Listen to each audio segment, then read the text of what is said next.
Hello and welcome to the Human Experience Management Forum.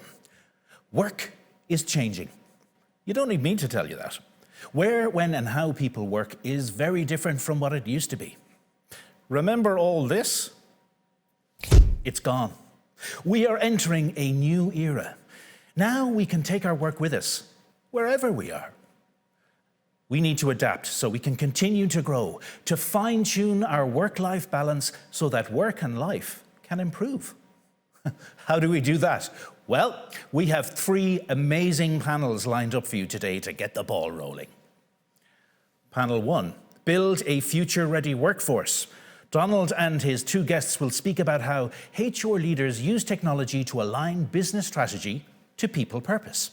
An engaged and happy workforce is an agile one and is better prepared to tackle future challenges. Panel 2, redefine the ideal workspace.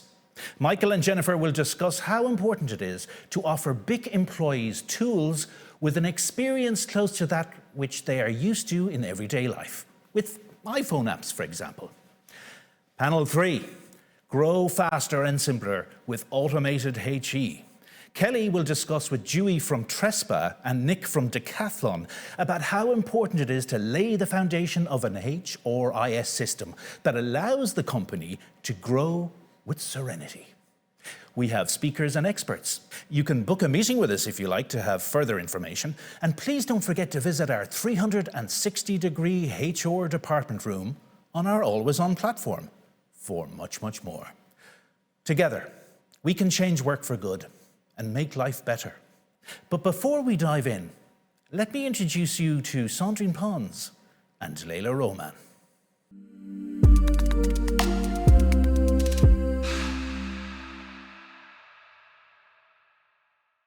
Good morning, Leila and Sandrine. Delighted to have you both with us here today. So, the first question is for you, Leila. As the head of SAP SuccessFactors for Northern Europe, what are the rising trends you see in the HR space? Good morning, Enda, and thank you for having me. It's a pleasure to be here, and good morning to everybody else. So listen, we've seen that obviously across the pandemic, it's fundamentally changed and forced companies to adapt and change very quickly. For me, there are three main areas that I've seen. So firstly, skills. So everybody seems to be having a skills gap, a skills shortage. We've got to focus on how we reskill and upskill our workforce is the first one. The second one will be talent. There is definitely a race for talent. Some people call it a war on talent. You speak to anybody in the market right now and everybody's got a problem with talent. And I'll give you a quick example. We've just come out of the bank holiday weekend and it's spattered all over the news. It's all been the airports, and it basically comes down to the fact they don't have enough resources to fulfill flights, baggage handling, etc. So talent is a really big one and a rising trend that we've seen over the last couple of years. And that's predominantly because people have rethought about what they want to do and how they want to turn up at work. And then the last kind of area is employee experience. So understanding the sentiment of your organization, what people are thinking and feeling has been really important and a rising trend over the last couple of years. And then if we underpin all of that by data, so there's been a real focus on how do we get the right data out of the organization to help in terms of making those people decisions. So those are the main trends that I've seen. I guess some scary ones kind of here and now that's happening. Mastering the new normal. How can we at SAP help companies to do that? So, I mean, we're going to hear from some clients shortly, I know, throughout the morning this morning. As a trusted advisor, we're here to help companies to inspire each other and give them the tools that they need to deliver at their best. But it's also things like understand the makeup of their workforce, including who is hired, developed, rewarded, promoted, giving the opportunity to your employees to develop and advance with training and mentoring, providing managers with guidance to improve decision-making and reduce the unconscious bias, making sure that we are using D&I as a key component of any company culture and that employee experience again. But also, and this is something that's coming up a lot at the moment, is allowing employees to bring their whole selves to work. The times has changed. Everyone wants a more balanced work life. And part of that is allowing employees to bring their whole selves to work. So our solutions are giving those things. Sandrine, what are your thoughts on where human experience management is positioned right now during these times of great change? Yes, first of all, I'm very happy to be here today. And I want to thank Leila for coming along to inspire us. It's great to have you here. From my point of view, human experience management is entering a new era. Recent history has shown us that the old ways are being evolved like never before. Where, when, how, and why people work? These are important questions that require new answers. And what are those new answers, especially for small and medium-sized businesses? Remote working, virtual engagement, team dynamics, and our relationship with our employees and peers, all these things have changed radically. Work balance is now more achievable than ever. Keeping your talent onboarded is now more important than ever before. Small and mid-sized companies do not exactly operate the way big corporations do. Can you help us understand how SAP SuccessFactors supports those type of companies? Yeah, and it is a really important point, right? Because I think a lot of people think that we focus on large organizations, and that's not true. And actually, this is a real focus and priority for me. Again, I think also the best way to answer this is you're going to hear directly from some of our customers, which I know we're going to do in a few minutes. So listen, our solution covers the whole HR value chain and it delivers a best-in-class employee experience. But actually, we have by design, a start anywhere, go everywhere approach. So we don't have a big bang approach. And that is to make sure that we cover off our small and mid-sized organizations. Secondly, and my team internally will probably say I bore them to death with this, I expect us to make sure that we are supporting our small and mid-sized companies and being part of their steerco. So one of the points that I often get is, tell us what we don't know, or help us in terms of what skills, back to the point about skills, what skills do we need? So I ask a number of the team and leaders, myself included, to be part of a client steerco in conjunction with our ecosystem as well. And that brings me on to my third point, which is about also we have a great partner ecosystem that we spread across our small and mid-sized organizations, because we admit that we can't reach everybody. And that's why we've got such a great ecosystem. So these are kind of the main three things. This is actually the last thing I would say, and I guess just a bit of an insight in terms of how I run the organization. So I've been in this role for 7 months. And one of the areas that I looked at is, do we have the right resource from an SAP perspective to support our small and mid-sized companies? And I didn't think we had. So we have actually invested in more account management and more pre-sales and actually more partner managers into our small and mid-sized organizations. For me, this is where we're going to get the growth, and this is the backbone actually of our business. So hopefully that kind of explains some of the areas where we're focused on the partner piece, but also how we've invested in this space as well. I see. Thanks very much, Leila. And I guess that's why we're here today at the Human Experience Management Forum. Sandrine, what can we expect? Well, the human aspect of what we do is very close to my heart. It's not just the technical side that drives me, but how that tech can help us to work together, look at for each other, and live our lives. So we focus on 3 topics. How to build a future-ready workforce, how to redefine the ideal workplace, how to grow faster with automated HR. These are the 3 pillars. We are joining our 3 panel experts who are at the cutting edge of this work revolution, and I can tell you they have a lot to share. You are going to hear from companies like yours, how they adapted to new ways of human experience management. To improve people's life, we need to consider each of the 3 pillars. So be inspired by your peers. Thank you. Thank you for your trust, and enjoy our event in the next few hours. And finally, let's change work for good. That sounds great. Thanks for joining us and spending some time with us today, Sandrine and Leila.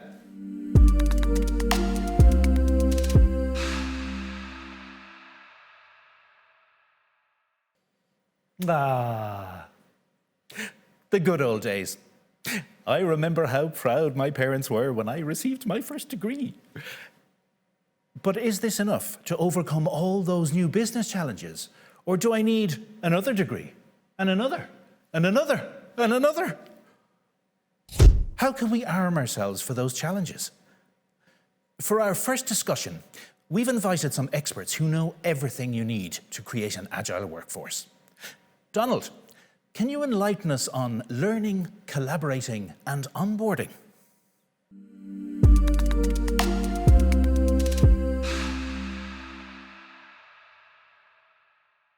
Well, thanks very much for that great introduction. I'm absolutely delighted to say that I can, and I'm joined today by two fantastic guests who are real experts in this area. We've got Steffi from Sibelco and Jean-Jacques from Curium Pharma. Start with maybe, Steffi, would you like to introduce yourself and tell a little bit about your organization and what you do? Hi, thank you, Donald. So my name is Steffi. I work at Sibelco. Sibelco is part of the Sibelco group. We are a wholesaler distributor of medicines located in Belgium. We have a 43% market share, and our 1,200 employees deliver to the pharmacies up to 3 times a day. Another large firm within the Sibelco group is Livlina. They are a logistical partner for pharmaceutical products, and they just opened their 4th site at Decathlon. I myself I started working at Sibelco about 8 years ago. I started off as HR officer, and now my role is HR analyst, and we are a team of 12 members. Well, thank you very much, Steffi, for joining us today. Jean-Jacques, tell us a little bit about your organization and what you do. Yeah, sure. Thank you, Donald. So my name is Jean-Jacques Bellon. I work for Curium, which is the world's leading provider of nuclear medicine. We develop, manufacture, and supply radiopharmaceutical products to customers around the globe. And we have a direct presence in 12 countries with 2,300 employees who deliver life-saving diagnostics to 40 million patients annually. As for myself, I'm part of the corporate HR team, and I'm responsible for HR systems and global processes for the group. Thanks very much for that great introduction. So looking back at the pandemic, what are the 3 kind of key challenges you've seen in your organization? And maybe we could start with Steffi. Thank you. Well, I'd say one of our challenges was having sufficient staff, having sufficient warehouse operators and chauffeurs to deliver the medicines to the pharmacies, because a lot of people were falling ill and a lot of people were being put into quarantine. So we had to be a bit creative in having sufficient people working at all times. Another big issue was communication. You didn't have the possibility to get a lot of people together to give some information. So we had to start working more with emails. And since we have a lot of warehouse workers, we did a program surrounding digital champions, where we had some people from our different sites who were trained in digital solutions, who could then help their colleagues in working with their email account from work or other digital solutions.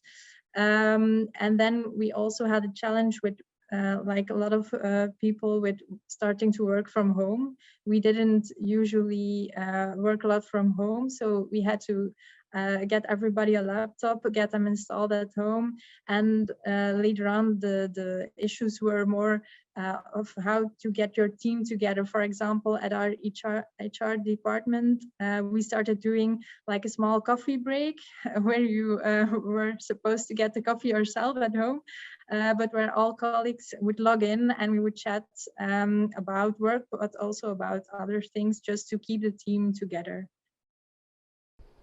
Thanks very much. Yeah, we certainly saw similar type of challenges here at SAP, and yeah, it was quite a logistical challenge making sure that everybody had the correct equipment and everything to function.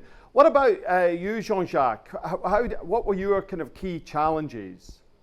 No, I think, you know, from what Steffi said, we had very similar challenges, especially when it relates to managing absences, knowing that we're in a very productive environment where we have industrial sites, and we have to deliver on demand of our clients. So I would qualify them in three categories. The first one would be around safety, second, adaptation, and the third one would be around reassuring and engaging. So first, creating a safe environment for our employees to ensure business continuity. As we are working in this industrial environment, we have people who need to be on site. They cannot, unfortunately, work remotely in order to meet our client demands. So that was a very important focus for us to ensure that we had our available staff on site and in the base safety conditions. Secondly, adaptation to the forced changes. Basically, we saw a limitation of direct contacts with people, a lot of restrictions on movement and travel. So obviously, we had to deploy new tools and new ways of working or interacting, which is probably something that's let's say still exists today. It's the new way of working, I would say, today. And lastly, reassuring and engaging around our purpose and vision. And this is, of course, linked to the uncertainty about the future. So I think, especially we're a fairly small company in the pharma business. So we really wanted to make sure that, the vision and the company strategy is, of course, viable, and to ensure that we were reassuring everybody around this.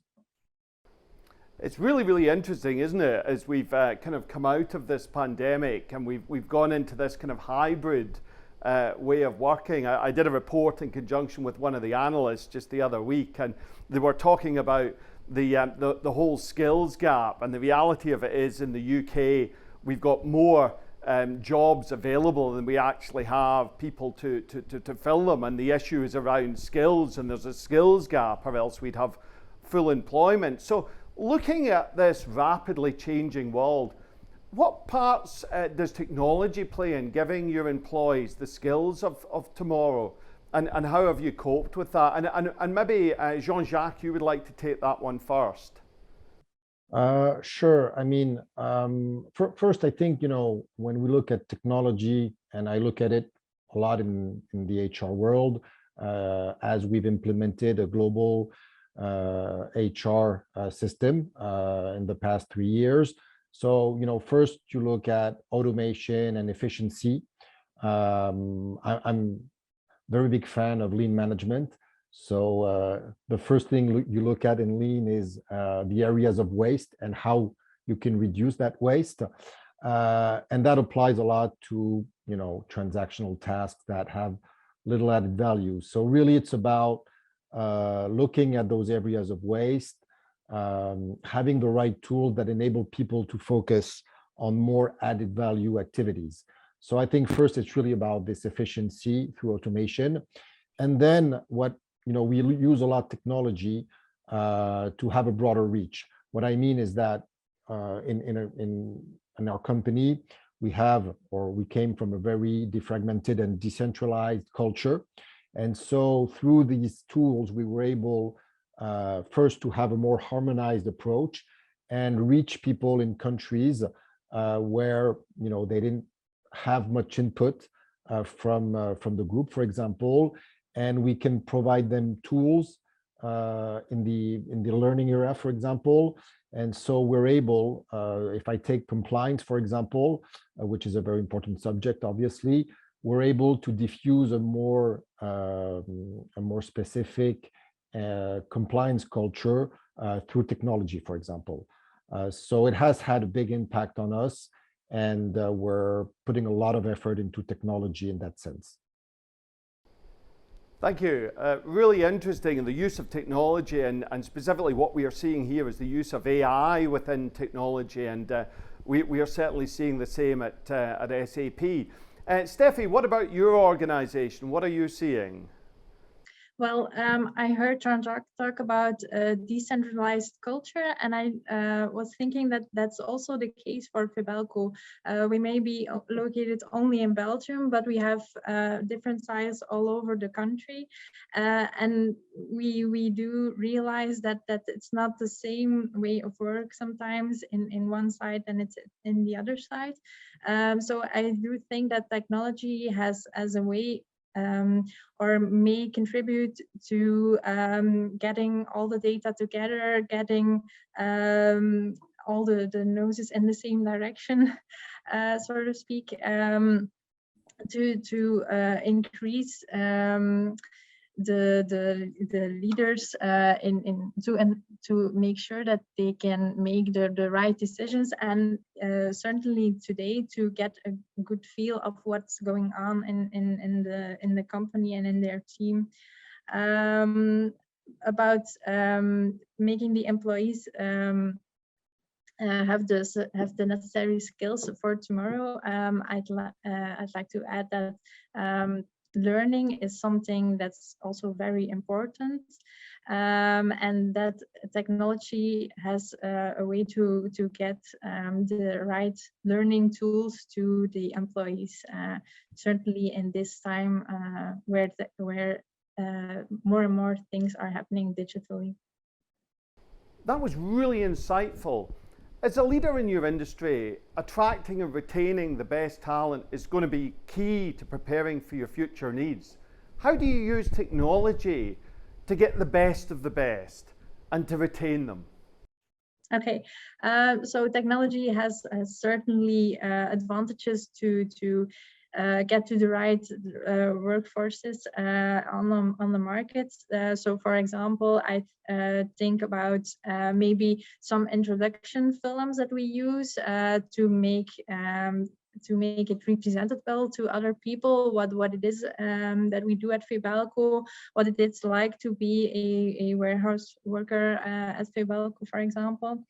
So I think that's one way technology can help, and another way is also the onboarding process, where nowadays we can get triggers on when an employee has a certain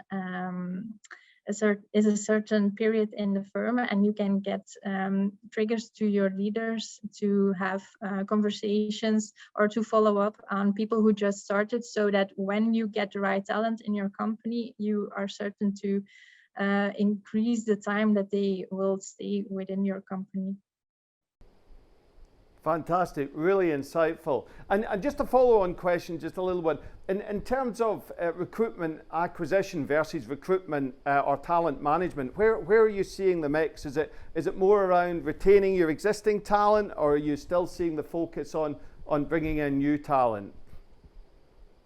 Well, we're focusing on bringing in the new talent first, because there are a lot of vacancies, and we're seeing that it's becoming harder and harder to fulfill these vacancies. But otherwise, it can also be interesting when you've got the right talents on board, to give them the opportunity to grow in their functions, and maybe fill some of the vacancies with internal employees who can learn on the job and who also have the knowledge of the firm already.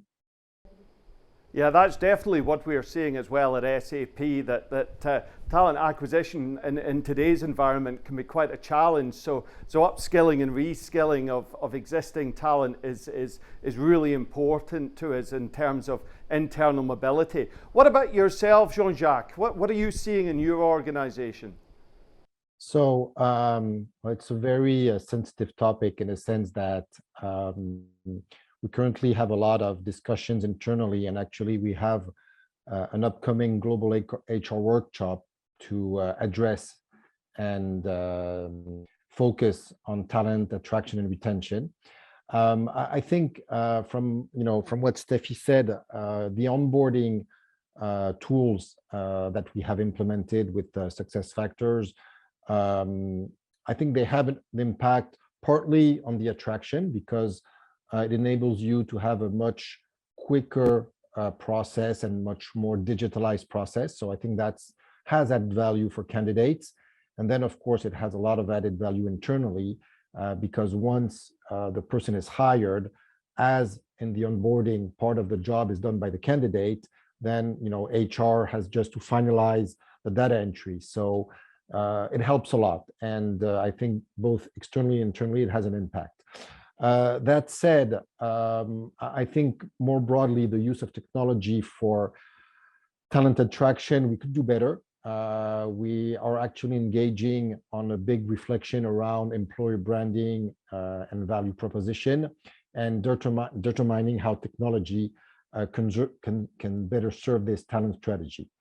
Thinking a bit broadly, I think that we want to leverage, let's say, or have a policy using those tools that enables us to reach out to every employee in all transparency, which we don't do very well today. For example, making sure that all openings are posted internally, making sure that people are aware of these opportunities and promoting them better. So there are a few simple things using, let's say, the recruitment capabilities and tools that we should do a bit better to improve visibility of career opportunities. No, you make an outstanding point there, and in fact, one of the things that we're working on here at Success Factors within SAP is making sure that whole transparency around opportunities to learn and develop, but also opportunities to gain skills and capabilities in other areas of the business. So basically internal mobility is critical, and you'll see a lot of that coming through with our opportunity marketplace. So in terms of what went well and what challenges you had, obviously as fantastic Success Factors customers, would you like to give a little bit of insight around some of the transition to Success Factors? And I'm sure our audience would be delighted to learn what worked well for you and maybe what areas you would have done differently if you started again. So maybe start with Jean-Jacques for this one. Sure. So, well, first, the challenge, as always, includes engaging different stakeholders. And as I mentioned, we have a very decentralized culture. So we had to bring everybody into this global project, building a harmonized and consistent HR framework. People had to find time to engage on the project, on top of their jobs, and even overcome for us situations in countries where we didn't even have HR counterparts to provide input and make functional decisions. So I think a lot of companies are facing these challenges, which we knew we would face. I think that a lot of things. There were a lot of expected challenges. We always know in a project that we underestimate the workload internally. We always know that there will be some functional gaps, some delays, etc. I think, however, we had an overall successful project. We found a partner that was very open to adapt its methodology, its approach to our constraints and limitations. So when we were facing an obstacle, we had a very open discussion, and we were able to adapt this methodology to our context, which was extremely important to us, because I think with a very rigid project approach, I think we would not be here today. And also, communication on quick wins was very important. We didn't go for a big bang in the project. We had a first step, which was to implement our core HR, which was really the foundation for our payroll, because it's the master system that will then drive data for payroll, and of course the core system for our talent processes. So core HR came first.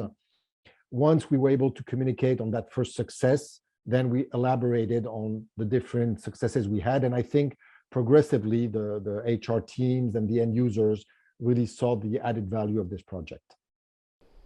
Yeah, really insightful there. I think you're obviously on a journey, but each element has had successes along the way, which is great to hear. Steffi, what about yourself for Belco? What are your kind of challenges and what went well? Well, I might begin to end with answering that we've actually just begun implementing SAP SuccessFactors. So we had about a year where we were looking for the right software tool and ended up with choosing SuccessFactors. So now in January this year, we started implementing the core HR, which we're finalizing about right this period, and some other modules during the rest of the year and some in 2023. But what drew us most to SuccessFactors was that it's such a broad program with a lot of possibilities, and even though we might not be implementing everything or just a small part, there's always the possibility to increase it in the future. So we've done a bit of testing with different people from our sites for the core HR module, and the experiences overall were pretty good. Our employees said that it was easy to use, and they found that it was going to be very useful and an enhancement to, for example, giving a change of your address to HR, things like that. And we're definitely going to get some challenges this year and the next year, but for now, everything is going as expected. That's fantastic. So a little bit earlier in your transformation journey, but all is going well to date. That's really, really good to hear. So Jean-Jacques, in terms of your organization, which element, which functionality is really helping you drive that future ready workforce? What is the kind of element within the technology that's helping you do that? Yeah, it's a good question. I think in general, you know, having implemented a global system through SuccessFactors is helping us to drive change in general. Simple things like employee and manager self-service.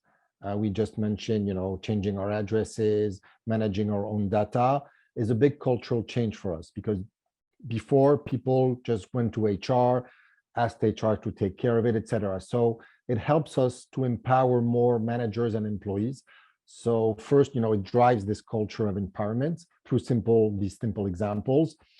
Then I think if we look at goals and performance, this definitely helps us to build a more performance-centric culture, simply because prior to that, we had very inconsistent ways of managing goals and performance. Today, we're able to better link our company goals to individual goals. So people have probably more clarity on their contribution, what they're doing, where they're going. Also, I think this also enables us to better spot our talent. I mean, at a corporate level, you know, through one process that is reported fairly easily, I can have access to high performers in all the countries. So that's something we didn't have in the past. So in terms of talent spotting, that's extremely helpful across countries and across business unit. I mentioned earlier the added value of the learning module. Again, we have a lot of compliance requirements, deploying global compliance trainings related to code of conduct, related to data privacy and GDPR. And so today we're able to have a global reach and therefore to diffuse this culture of compliance and change behaviors. And in general, these learning tools can have an impact on our employee induction and having a more consistent onboarding message. So I think, if you look at it, every part of what we have implemented has a role to play in changing the culture and potentially behaviors. Fantastic, that's great to hear. And Steffi, maybe a little bit early in your kind of journey with us, but what would you, looking at what you're about to embark on, what areas are you most excited about implementing and getting up and running to really help drive that future-ready workforce? Well, I'm very excited about implementing the learning module. It will be for next year, but it's going to be a really plus for our employees, but also for us, since we're doing our learning program through Excels and other ways of follow-up. And it's taking a lot of our time to do the administration behind these processes. So it will be really helpful to have a system like SuccessFactors to help us with the administrative side behind these processes, so that we can, as HR, focus more on the quality of the process and focus more on our employees, actually. What I'd also like to mention is that I find it a very big advantage to have all our data in one system. Nowadays, it is becoming very important to have all our data to give the right reports and the right feedback to our managers and leaders. One system in one technology, it's going to be a great help to give and to deliver all these data and to work on the findings. Yeah. No, it's so true, and it should never be underestimated. As someone that's been in HR and learning and development for close on 30 years, just the availability of the data and the insights should never be underestimated, and the ability to deliver these analytics and deliver them up so that the senior leaders in the business can really make decisions based on their people. Look, Steffi and Jean-Jacques, thank you so much for your time today. It's been a real delight to speak to such fabulous customers that are on their journey. I'm really excited to hear where you go next, but thank you so much for taking the time to go through that and give us your thoughts and insights today. Thank you very, very much. Thank you. Thank you. You're welcome. Fabulous conversation from two amazing guests. Really insightful. Back to you, Enda.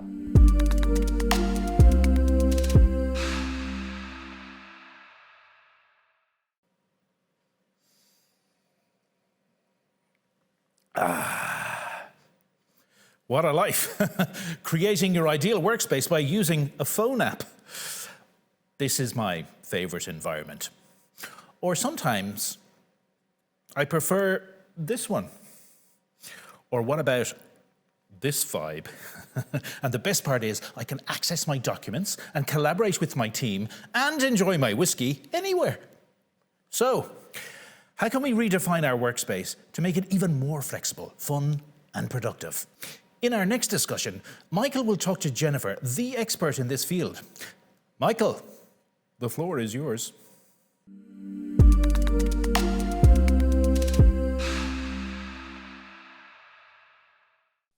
Thank you, Enda, and I'm delighted and privileged to welcome our guest on this session this afternoon, Jennifer Desarnais from the BIC Group. Welcome, Jennifer.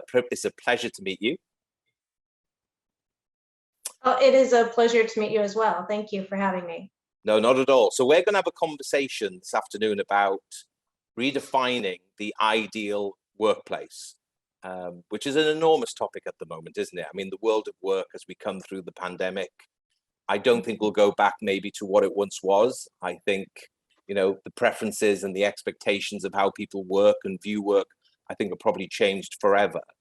But before, Jennifer, we sort of delve into some of the questions, could we start by you giving us an introduction to the organization, obviously you're working in, your role, and the objectives of the project that you've been leading?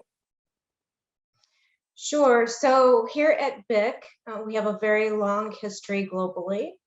And one of the things that we have discovered over the course of the years is that we needed a more systematic way of approaching the overall HR function so that we can facilitate the transition from transactional HR into strategic HR.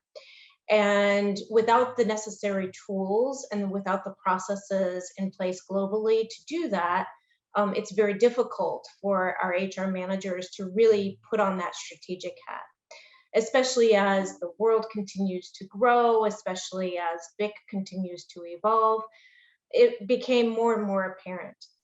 And so as a result of that, we transitioned over the last couple of years into building this whole HR transformation, which we'll talk more about in the course of this interview.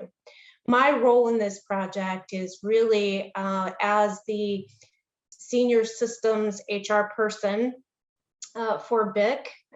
My responsibility is really on the technology side for HR, as well as working with our HR partners and our business partners to ensure that what we're providing to them is giving them the tools necessary to do what they need to do to drive the business forward.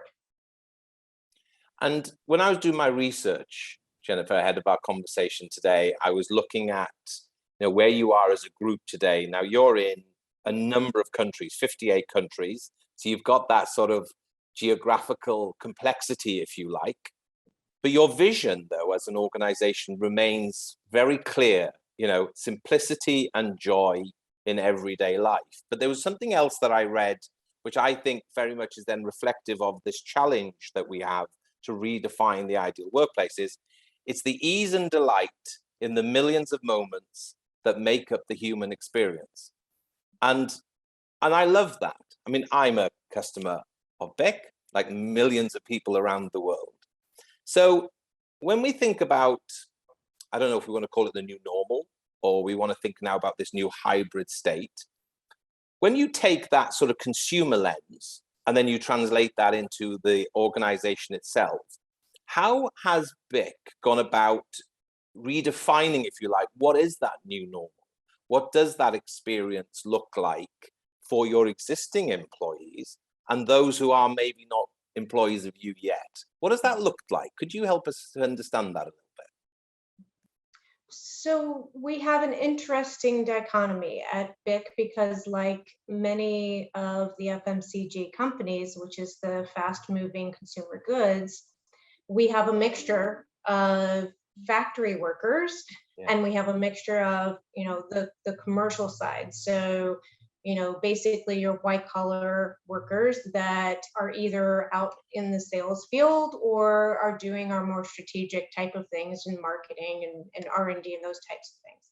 So the reality is when we hit with COVID, it opened up an opportunity for us in some areas to be able to be more flexible with our team members. But also it's given us an opportunity to be introspective as far as how we're going to approach development with our team members. And that would apply whether it be to factory or whether it be to commercial. And because the traditional way of learning and development was, we've always had this concept of the 70-20-10 learning concept, right? Yeah. And although we've had that, a lot of our training was classroom training. It was cross-training our team members to be facilitators, that type of thing.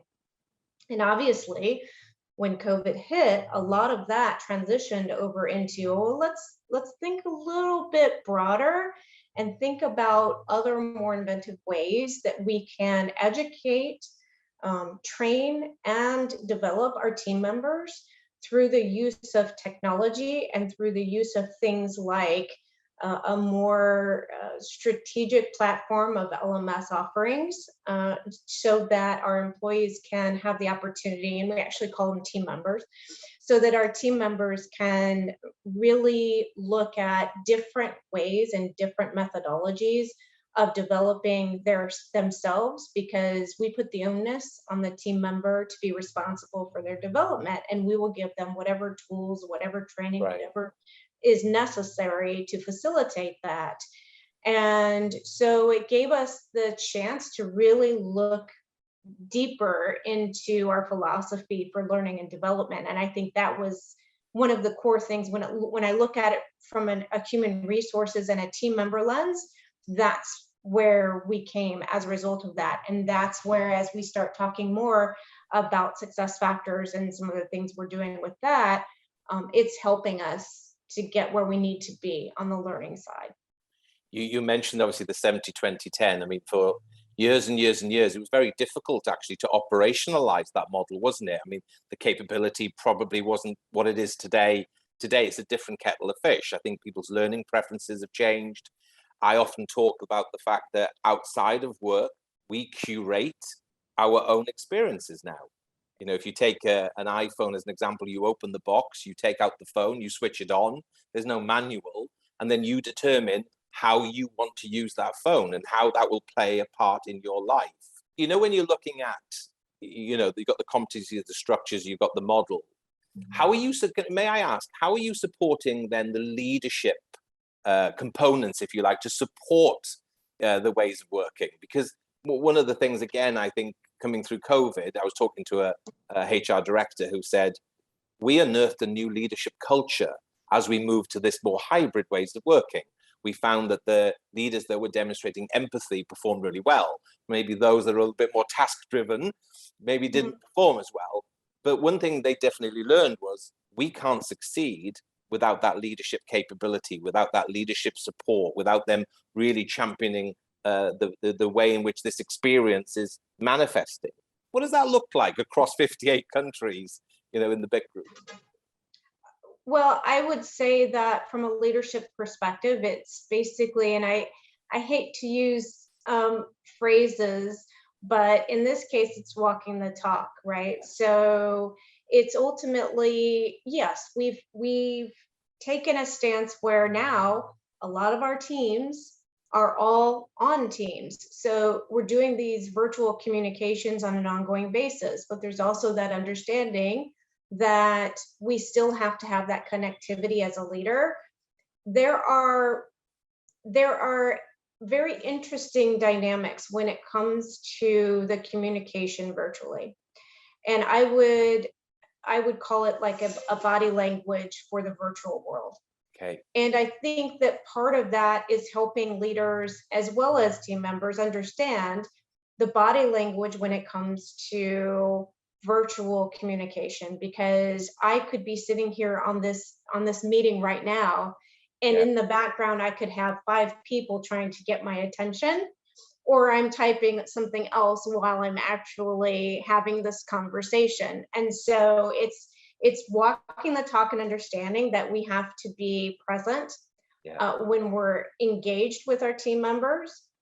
And we have to also, to your point, be understanding of the dynamics of what we're dealing with in different countries, because what I'm dealing with in the States may be completely different than what they're dealing with in Bulgaria.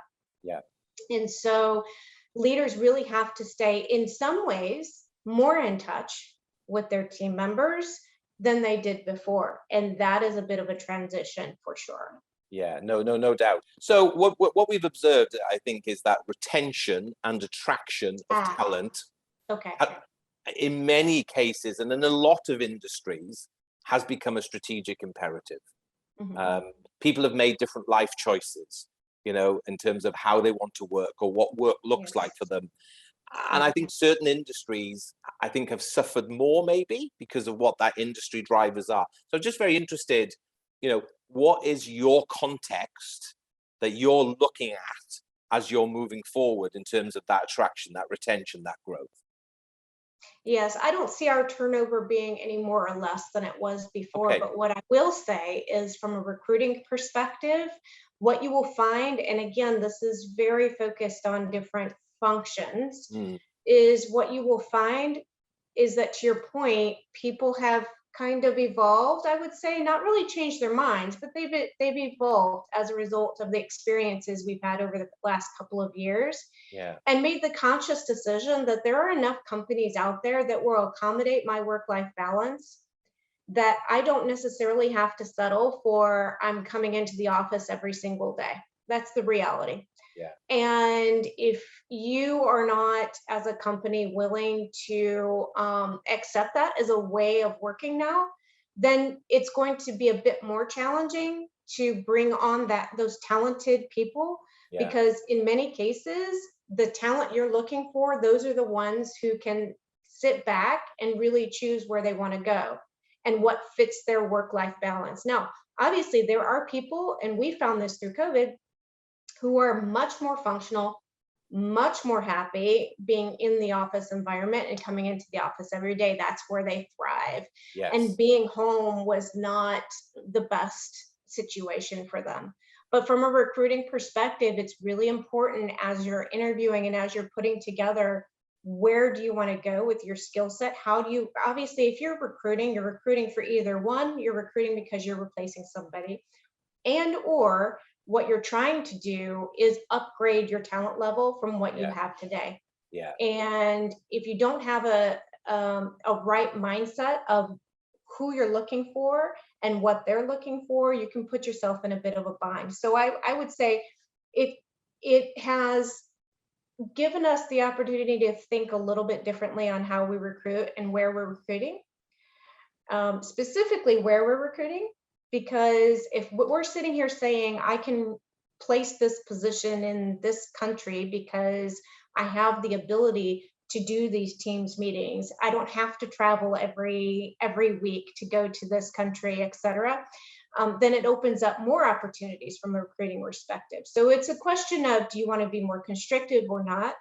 And it's a conscious decision that a company has to make. Yeah, no, absolutely. And again, I was talking to a chief people officer who said, I don't think we've quite turned that page in the manual that says, what is the optimal experience in a hybrid setting? One thing she said, and I think you're saying that to us here, is there has to be some agility and flexibility in what that employee value proposition is, in the market. I think that's a really interesting point you made. It's in the market, isn't it? That there are clear choices, there are clear preferences. But equally, though, I suppose when people are looking to join your organization, they still want to understand, what experience am I going into? What does this look like technologically, developmentally, career growth? And has that been a big part of your work, really mapping out what the ingredients are, if you like, of what that end-to-end experience is? Because you talked about the bedrock, the foundations of competencies and understanding those skills, but have you really mapped that out sort of end-to-end, as it were? We're working on that now. That's all a part of this HR transformation, right? Brilliant. So the HR transformation for us is really about the end-to-end employee experience. So it is from, it's about the hire to retire process is essentially what it's called. And I know that's been said many, many times in the HR world, but that's what it's all about. It's your hire to retire experience. It is, isn't it? I mean, and it has to be joined up and it needs to be connected. I think one of the things we've observed, and again, I welcome your thoughts, for a long time, it was about the organizational view of the world. This is how we see the employee experience, et cetera. But it now needs to come down to that individual level, as we've been discussing today. Again, when I was doing my research and I was understanding the program that you're leading, you're doing a lot of work around streamlining and aligning those processes. Can you just give us a lens, again, 58 countries as the backdrop? How are you doing that? How are you aligning your processes? What does that work entail and involve? Because it's not easy, is it? No, it is not. And it's not something that we've really done on an HR side before.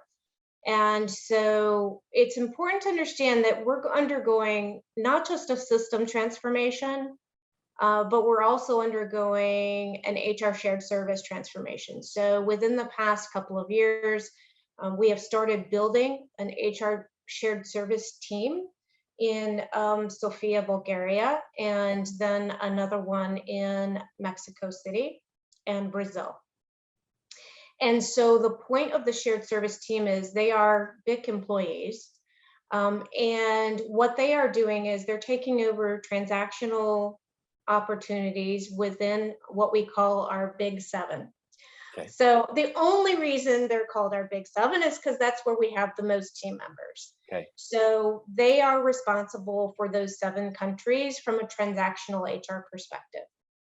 And so we are in the middle of implementing that at the same exact time as we're implementing success factors.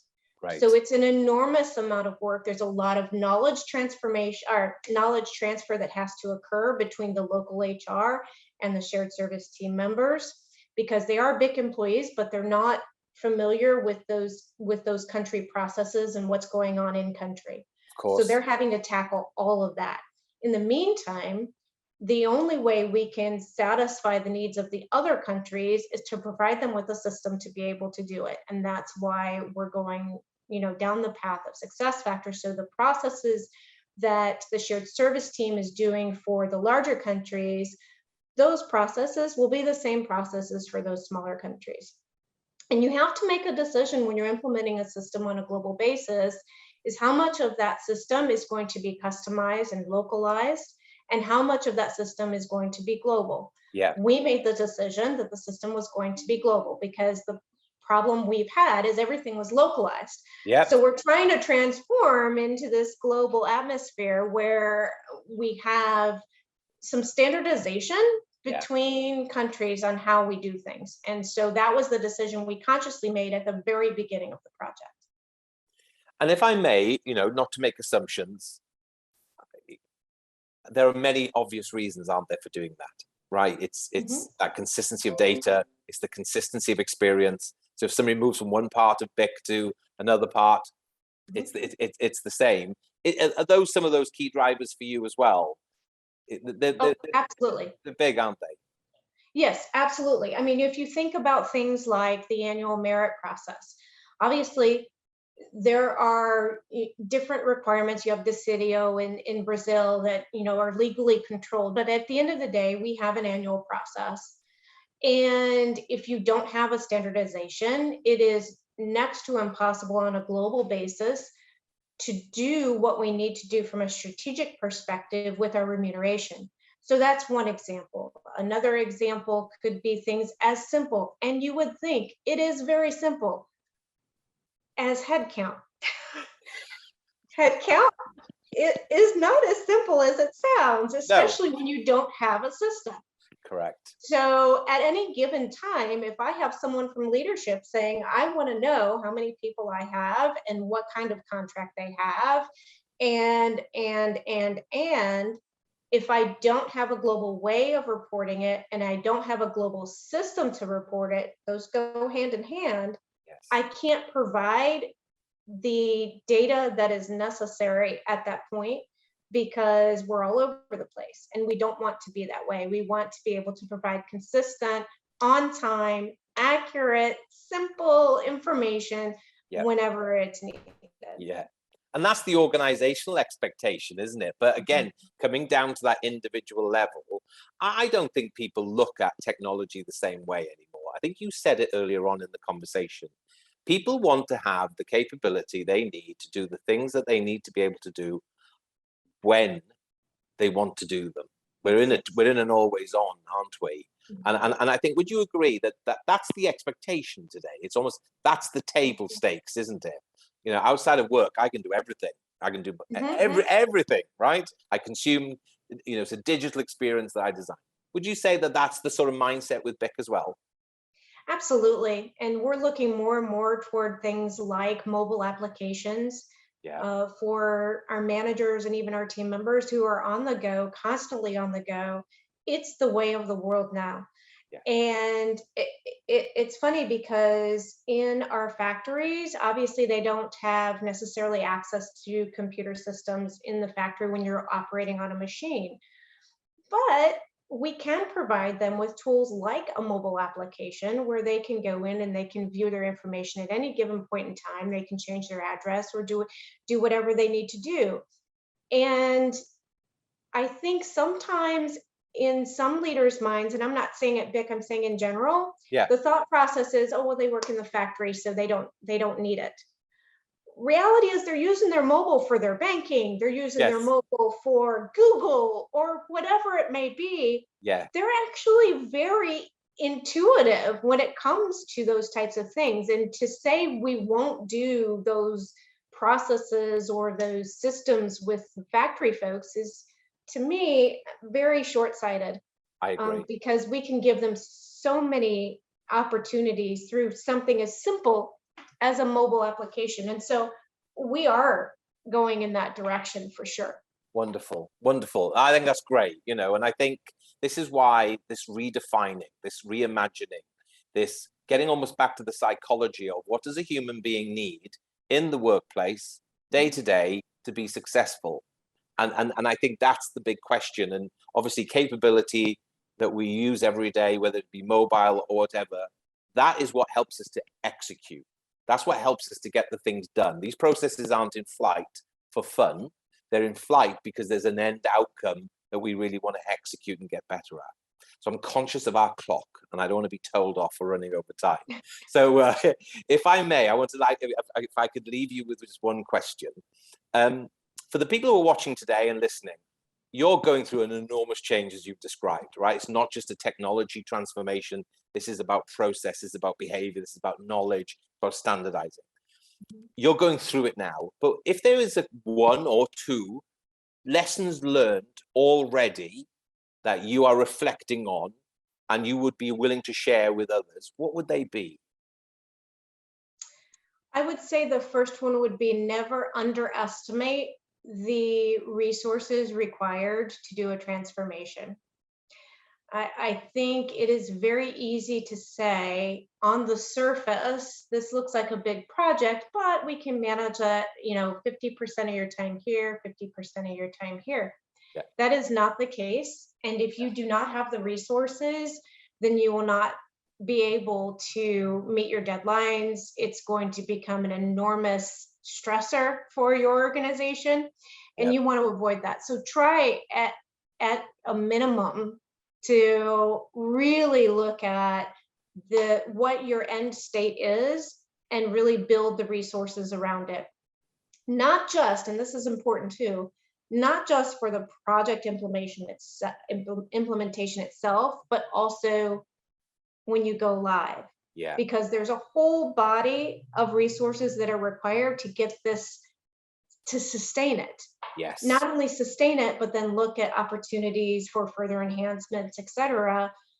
But don't underestimate the work that's involved in that. Yeah. Because with any system, there are going to be pieces of that puzzle that are very complex and that require a certain type of skill set or multiple skill sets. So that would be one on the resource side. Okay. The other one would be on the change side. And it is, when you're doing this type of, for us, it was going from Excel spreadsheets to an entire system. Okay. So this is a massive change when you're talking about team member self-service, manager self-service, HR self-service. The change management involved is enormous. Yeah. And really reach out to your peers, reach out to other people, SAP, your implementation partner, as many people as you can to get feedback and understanding of how they did their change management. Yeah. Because without the effective change management, it won't be adopted. And if it's not adopted, then garbage in, garbage out. It's not going to be a tool of use for you if people just aren't using it. And so there has to be, even bigger than an elevator speech. So I don't know if you've ever heard of the term elevator speech. Oh, but absolutely. Okay. So what is your elevator speech? Correct. And in addition to that, like, how do you drive that down all the way through the organization? Starts at the top. You have to have that commitment from the top with anything, but especially with this, when we're talking about transforming the entire organization, it's really about driving it all the way down through the organization to drive that adoption. So change management, don't underestimate that either. Top tips. That's fabulous. I mean, the resourcing is absolutely key. We hear it a lot. The technology is the technology, right? It's configuration, isn't it? And then you've got to land it and you've got to sustain it. And that needs rigor, doesn't it? It needs real drive. But you don't stand still. Your business will not stand still. It will evolve. Your strategy will evolve. Your proposition will evolve. The context we work in. They are top tips. So I'm conscious of the clock. This has been a treat, an absolute treat, a treat to meet you. Thank you so much for sharing your insights on what your organization's doing, how it's adjusting, it's adapting, the breadth of the change. And I think the 2 top tips at the end were absolutely brilliant. So Jennifer, thank you so much for your time. Thank you, much appreciated. And so I'm going to hand back to Enda. Thank you.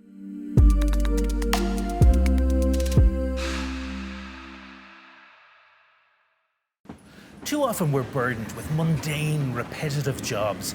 These low-level tasks slow us down. How can we get rid of this and replace it with something like this? In the next panel, Kelly Hayton and her guests will unveil everything about streamlining HR processes and accelerating our workflow.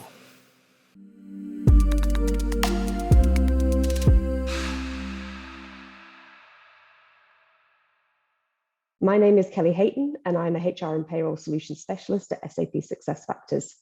I'm joined today by 2 fantastic guests. Firstly, we have Dewi Franken, HR Shared Service Lead at Trespa, and also by Nick Francis, Payroll Manager at Decathlon. So thank you both for your time today.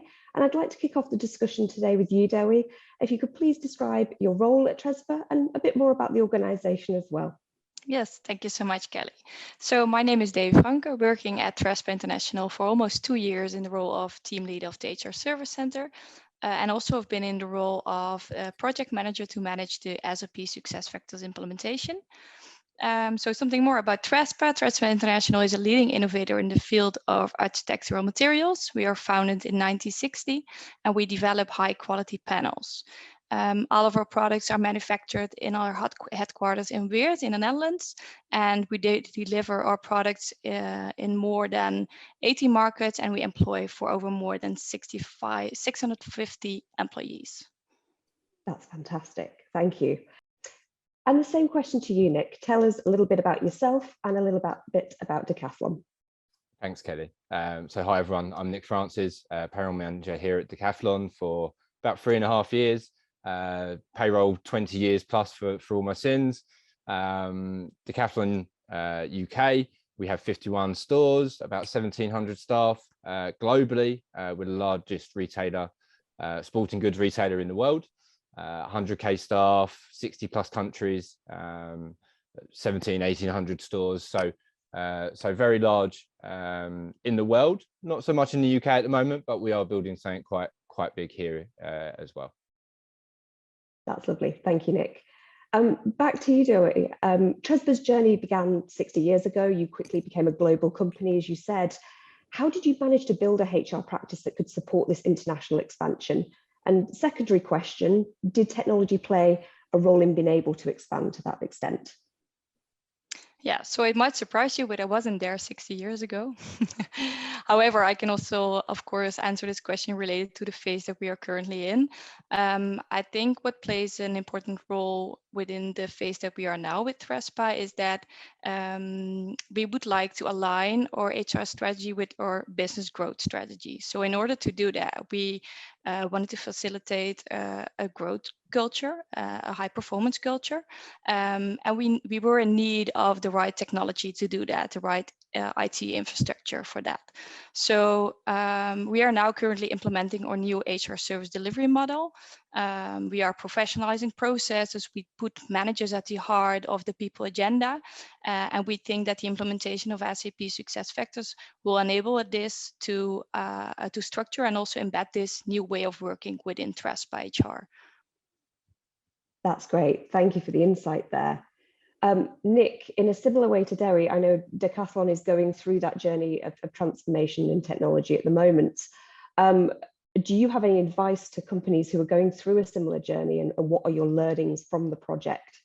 Yeah, sure. So, I mean, in regards to the project itself, do your research. When you're building a business case for your sponsor, when you're kind of looking into the change management piece and how this will impact the business as a whole, look outside of your remit. I think one of the biggest eye openers for me and my team during the project's early days was really the wider reaching impacts that something like this can have.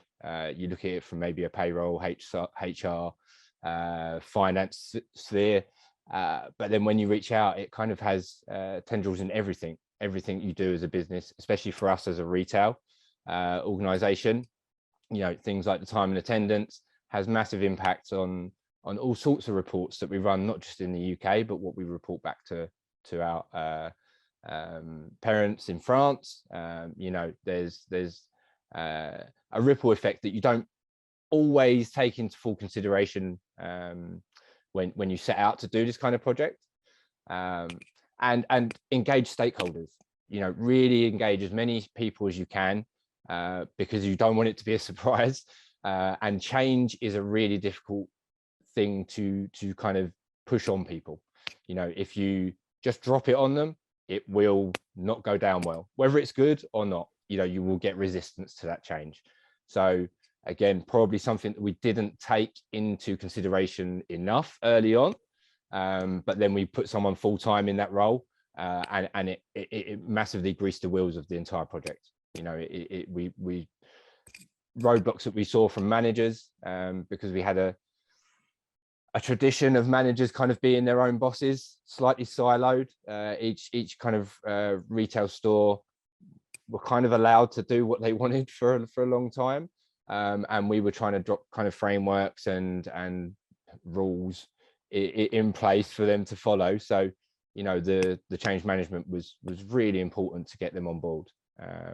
Otherwise we would have had, you know, 45, 50 managers pushing back at us every month, which you don't want.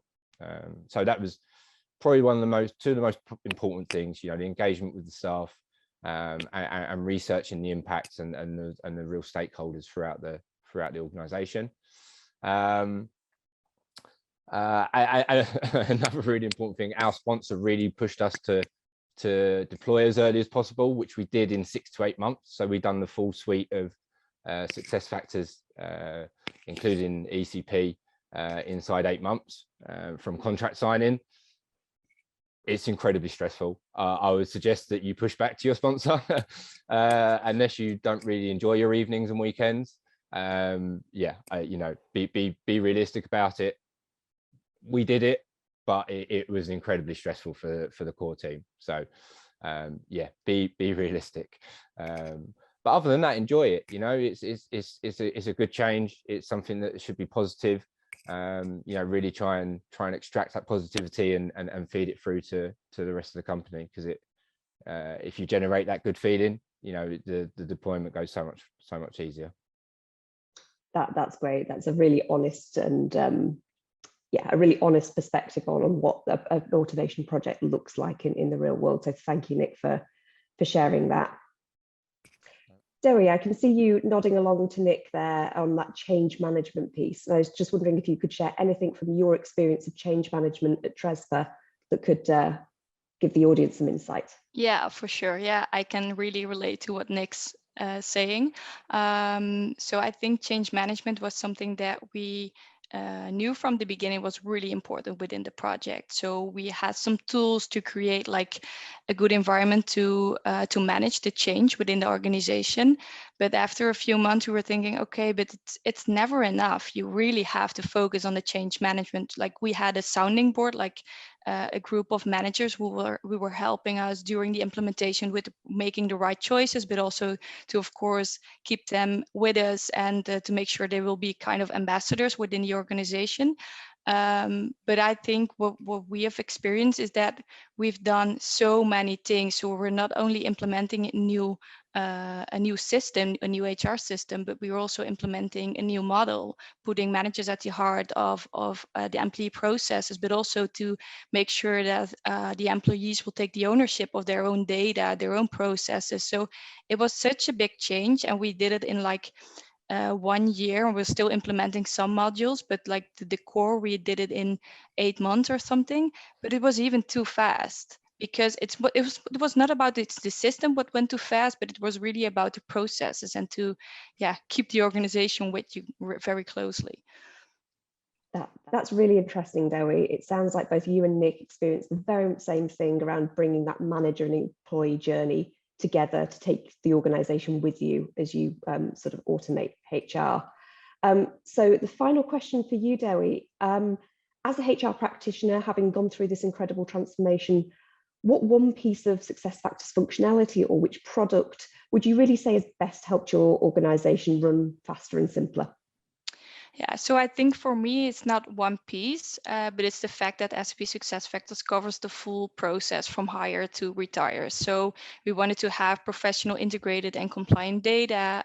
We wanted to have our people processes according to best practice, but also like suitable, workable for a complex international organization that we are as Trespa. So I think it's really the full process that amazes me within SAP SuccessFactors. And our goal also was, as HR Trespa, to expand the tactical and strategical support to empower the management and employees to be a role model of the high performance culture. And this could be enabled by the suitable IT infrastructures and which covers the full hire to retire process. That's great. And that single source of truth is so important when automating processes. So completely understand where you're coming from with that. Same to you, Nick. Which piece of functionality, the suite, an individual, anything? Yeah, I'm going to sound like an echo here because exactly the same. You know, we had zero control over our data.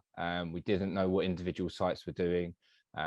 It was kind of a bit of a free-for-all, bit of a Wild West in terms of the processes certain locations were following. So to have that, as you say, centralized, one source of truth. You know, hire to retire, exactly that. We see the candidates coming through onboarding.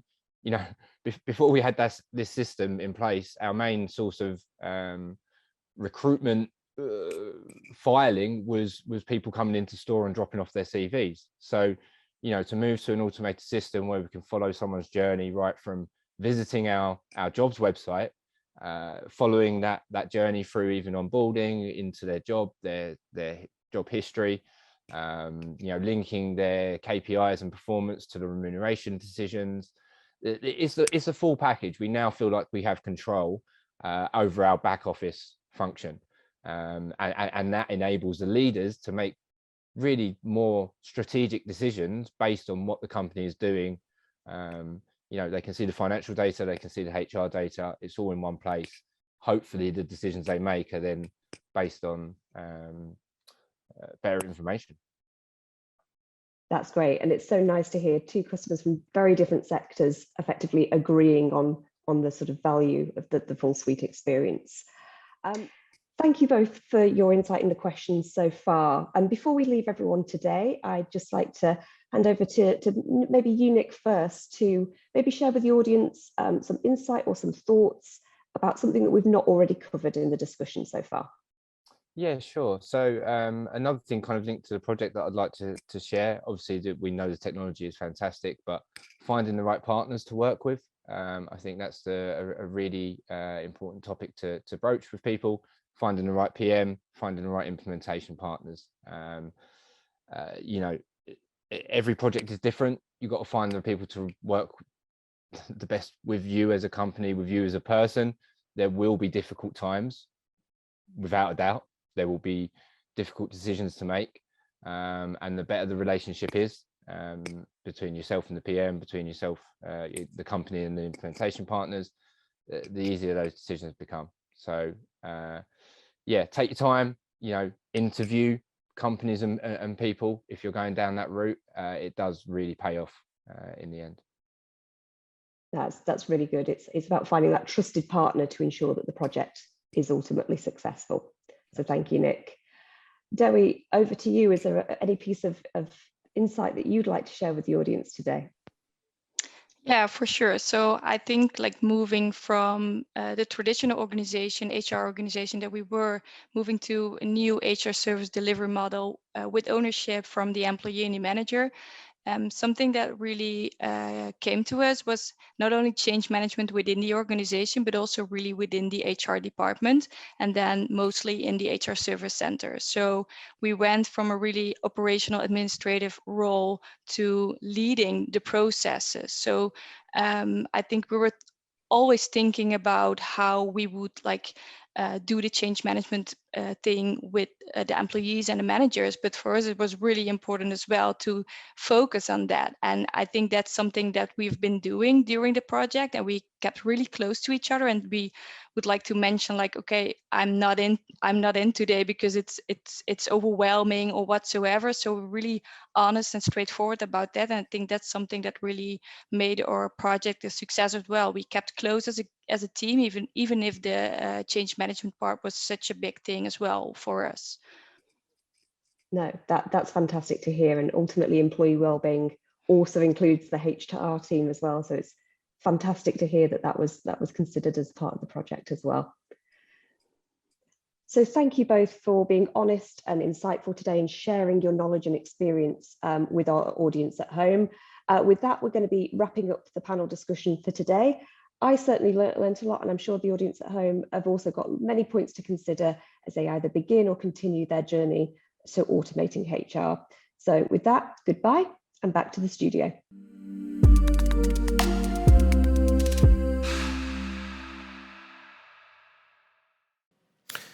Thanks, Kelly. So there you have it. How to build a better workforce, how to redefine the ideal workplace, and how to work simpler and faster. What a journey. And remember, we're there to help small and mid-sized companies achieve sustainability, improve profitability, and thrive in this ever-changing landscape. A huge thank you to all our experts. I hope you were as inspired as I am. I hope to see you all again soon, right here. Or here. Or here. Thanks for joining us today. And don't forget, you can discover more content at our Always On platform with videos and the opportunity to interact with our experts. And you can book a meeting with us if you want to discuss things further. And don't forget to share your feedback. We love to hear from you. Let's change work for good.